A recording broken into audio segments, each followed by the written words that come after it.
നോക്കണ്ട, പരിധി നോക്കണ്ട. കളർഫുൾ സഹായവല 15 രൂപയ്ക്ക് 3. വെറും 3 15 രൂപ മാത്രം. മടിച്ചു നിൽക്കണ്ട, അറച്ചു നിൽക്കണ്ട. കടന്നു വരൂ 12 എടുത്താൽ 3 ജട്ടി ഫ്രീ. കടന്നു വരൂ 15 രൂപയ്ക്ക് 3. വെറും തയ്യക്കൂലി മാത്രമേ ആകുന്നുള്ളൂ. തുണിവല ഫ്രീ. എന്തിനാണ് സാർ ഇങ്ങോട്ട് ഇടിച്ചു കയറുന്നത്? സാറിന്റെ സൈസിലുള്ള ജട്ടി ലോകത്ത് ഒരു കടയിലും കിട്ടില്ല. പക്ഷെ എന്റെ കയ്യിൽ സുലഭം. സാർ ഇട്ട് നോക്കിയിട്ട് കാശ് തന്നാൽ മതി. ഒരിക്കലും ഇട്ടാ ഊരാൻ തോന്നൂല സാറേ. ഇട്ടാലെന്തൊരു കുളിർമ. ജട്ടിയിട്ടുണ്ട് നന്മ ചെയ്യൂ സാറേ. എന്താ സാറേ കോലം നാട്ടിൽ അവരെ വിളിച്ചു നോക്കുന്ന? ജട്ടിയും പെണ്ണിട്ട് ശീലമില്ലെങ്കിൽ കച്ചവടത്തിന് മാർഗദർശനം സൃഷ്ടിക്കാതെ ഇറങ്ങിയില്ലേ സാറേ? കളർഫുൾ ജട്ടി പെണ്ണിൻ. പരമാനന്ദൻ നായരല്ലേ? പരമാനന്ദൻ നായര് തന്നെ.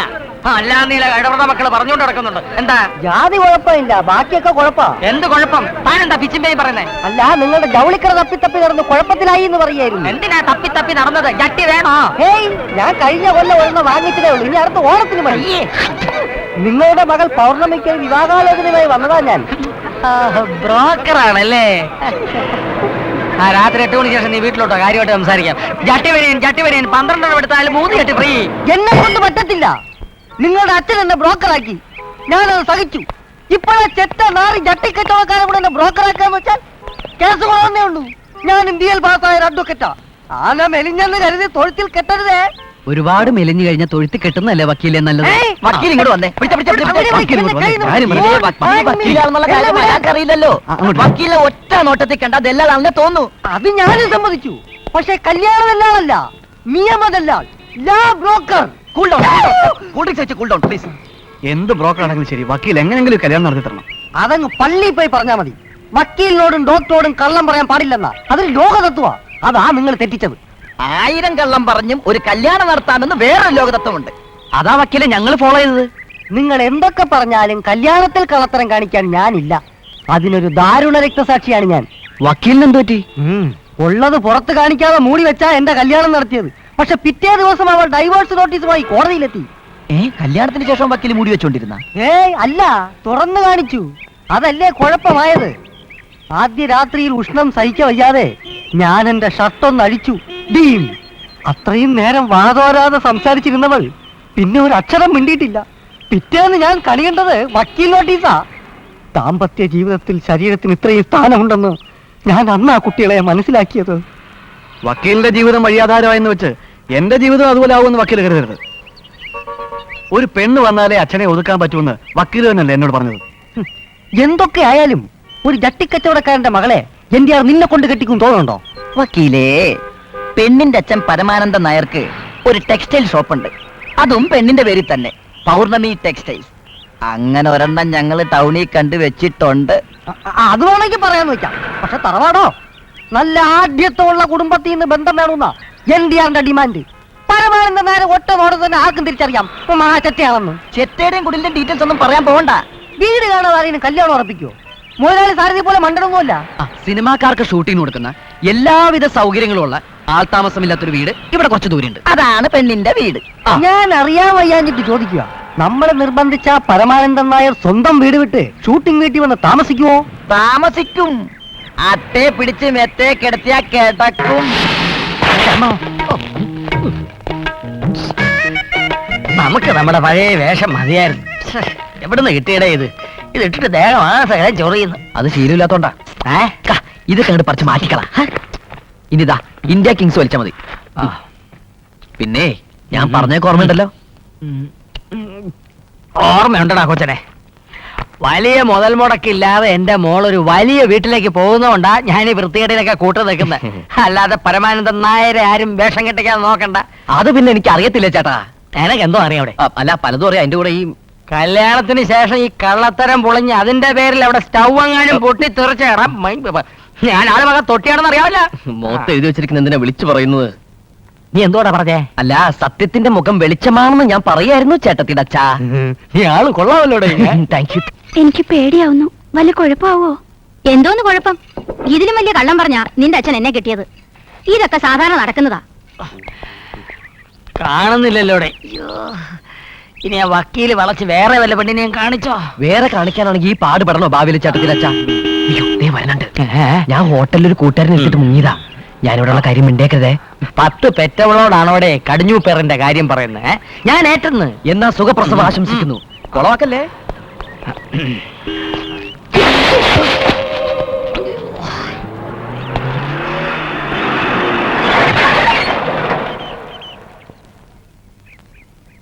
കൊള്ളാലോ, വക്കീല് പറഞ്ഞപ്പോ ഞാൻ ഇത്രയും പ്രതീക്ഷിച്ചില്ല. അല്ലേലും യഥാർത്ഥത്തിലുള്ള ഞാൻ ഇതുവരെ പറഞ്ഞിട്ടില്ല. പറഞ്ഞാ മുതലാളി നടുങ്ങും. നമസ്കാരം. നമസ്കാരം. വരണം.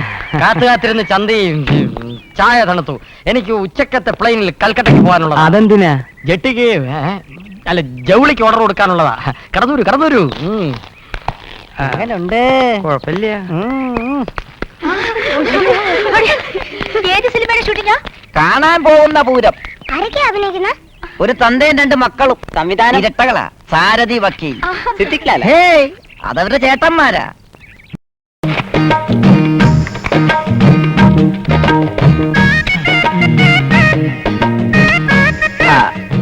പരമാനന്ദൻ നായർക്ക് കൽക്കട്ടെ പോണ്ടതല്ലേ, സമയം കളയണ്ട, കുട്ടിയെ വിളിച്ചോളൂ. വിശാലാക്ഷിയെ അവളെ ഇങ്ങോട്ട് അയക്കേ. മടിച്ചിരിക്കത്, ആലോചിച്ചിരിക്കത്. കടന്നൂര് വേഗം തീരായി. ഇയാൾക്ക് എന്താ വട്ടുണ്ടാ? ഞാൻ പറഞ്ഞില്ല മുതലാളി, പരമാനന്ദൻ ചേട്ടൻ ആളൊരു എന്താണ് ഒരു രഹസ്യ വർത്തമാനം? അല്ല, ചേട്ടൻ ഇങ്ങനെ ഒരുമാതിരി ഫുട്പാത്ത് കച്ചവടക്കാര് വിളിക്കും പോലെ മോളെ വിളിച്ചതുകൊണ്ടാ. അതെ, അവള് വലിയ നാണക്കാരിയാ. ആദ്യമായിട്ട് ഒരു ചെറുക്കന്റെ മുമ്പിലേക്ക് ഇറങ്ങി വരുമല്ലയോ, ശങ്ക കാണും. അതിനൊരു ധൈര്യം കൊടുത്തതാ. ഞാൻ മറിച്ചു വല്ലതും തോന്നിയോ? എനിക്കൊന്നും തോന്നിയില്ല. മുതലാളിക്ക് വല്ലതും തോന്നിയോ? നിനക്ക് തോന്നിയ?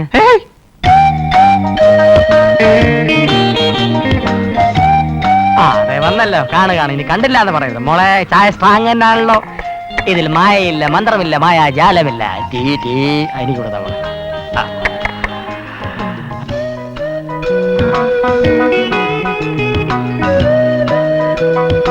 മോളകത്ത് വയ്ക്കോ. ഭയങ്കര നാണക്കാരിയാ. എന്റെ വൈഫ് ആണെങ്കിൽ ഓക്കെ. എനിക്ക് ഇഷ്ടപ്പെട്ടു. ആരെ? കുട്ടിയെ. ആണോ? രമണനോ? എനിക്ക് ഇഷ്ടപ്പെട്ട അവനും ഇഷ്ടപ്പെടും. ബാക്കി കാര്യങ്ങളൊക്കെ വക്കീല് സൂചിപ്പിച്ചിട്ടുണ്ടല്ലോ. സൂചിപ്പിച്ചു. ഞങ്ങൾക്കുള്ളതല്ല അവക്കുള്ളതാ. തുണിക്കിടയും താമസിക്കുന്ന വീടും ഇപ്പോഴേ അവിടെ പേർക്ക് എഴുതി വെച്ച് കഴിഞ്ഞു. പക്ഷേ ഞങ്ങൾക്ക് വായിക്കരിയിട്ട ശേഷമേ അവക്ക് സ്വന്തമായിട്ട് പെരുമാറാൻ പറ്റുക. അതിന് വലിയ താമസമില്ലല്ലോ. അല്ല, നന്നായിന്ന് പറയായിരുന്നു. പിന്നെ അവിടെ കഴുത്തിലും കാതിലും കുറച്ച് സ്വർണ്ണമുണ്ട്. അതുകൂടാതെ പണമോ പണ്ടമോ വേണമെന്ന് ഏത് എരപ്പാളി പറഞ്ഞാലും ഒരു പുല്ല് ഞാൻ കൊടുക്കൂല. 1-2 നല്ല തറവാട്ടിന്ന് ആലോചന വന്നപ്പോ പെണ്ണ് കാണാൻ പോലും ഞാൻ അവരെ വിളിച്ചില്ല. എന്തുകൊണ്ടാന്നറിയാവോ? സ്ത്രീധനം വേണമെന്നൊരു വാശി പിടിച്ചോണ്ടാ. അത് കുറ്റമല്ലയോ? എടോ പരമാനന്ദൻ നായര്.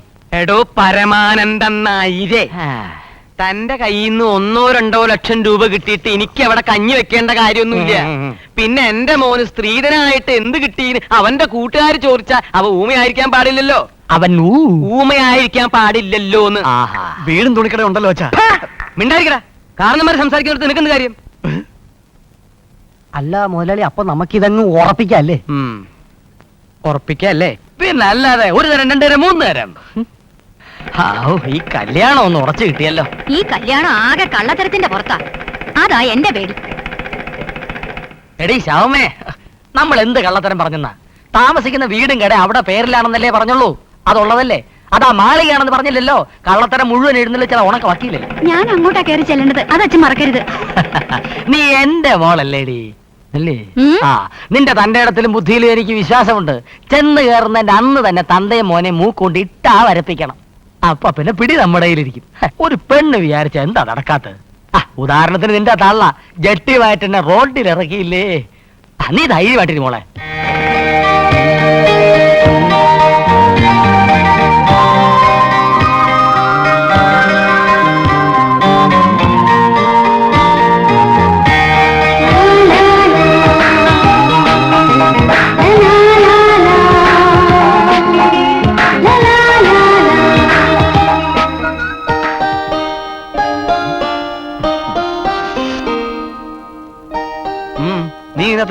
കണ്ടില്ലേ, ചേട്ടന് വേണ്ടി അനിയൻ മണിയർ ഒരുക്കുന്നത് വിവാഹ ചരിത്രത്തിൽ ഇതാദ്യമായിട്ടായിരിക്കും. എന്നെ കെട്ടിക്കാൻ നീ ധീർതി കാണിച്ച എന്തിനാണെന്ന് എനിക്കറിയാം മോനെ. അച്ഛനൊതുക്കാൻ അതാർക്കറിയാൻ പാടത്തെ? Chilli chicken. ചേട്ടന് പാല് കുടിക്കാൻ നേരമായി. ചേട്ടത്തിടയിൽ പാലും കൊടുത്ത് ഞാൻ ഇങ്ങോട്ട് അയക്കാം. അപ്പ ഗുഡ് നൈറ്റേ. Best of luck. പോടാ പോടാ.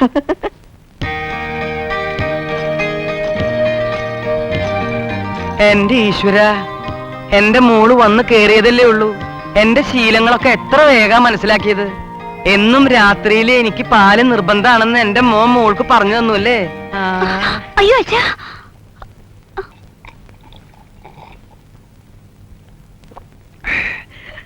ഹായ്, മധുരം കൃത്യം. മോള് ചെന്ന് കിടന്നോളൂ കേട്ടോ.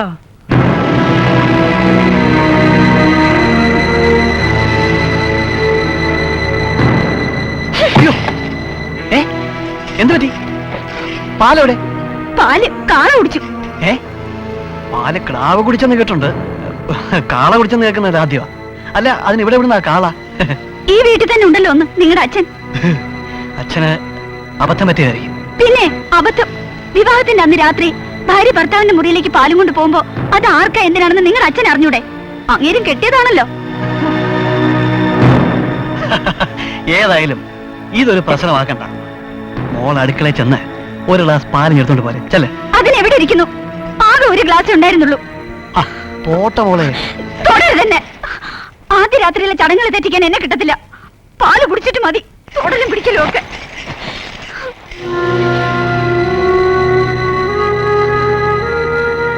പൗർണമി മോളെ, ഇന്നത്തേക്കൊന്ന് ക്ഷമിക്കേ. നാളെ നമുക്ക് 2 ഗ്ലാസ് പാല് കുടിക്കാം. എന്റെ രാമനാരുടെ വീട്ടില് 2ാം ദിവസമാണ് ആദ്യ രാത്രി എന്ന് ഞാൻ അറിഞ്ഞില്ല. തന്നെ പാല് കൊണ്ട് വന്നിട്ട് മതി, ബാക്കിയല്ല.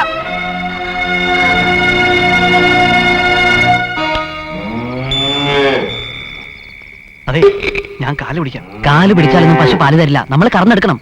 അത് തന്നെയാണ് ഞാൻ പറഞ്ഞത്. ഞാൻ കാല് പിടിക്കാം, നീ കറക്ക്. അല്ലാതെ കാല് പിടിക്കാൻ ഞാൻ എക്സ്പെർട്ട്. ചേട്ടൻ കറക്ക്, ഞാൻ കാല് പിടിക്കാം. ഇത് പശു തന്നെയല്ലേ?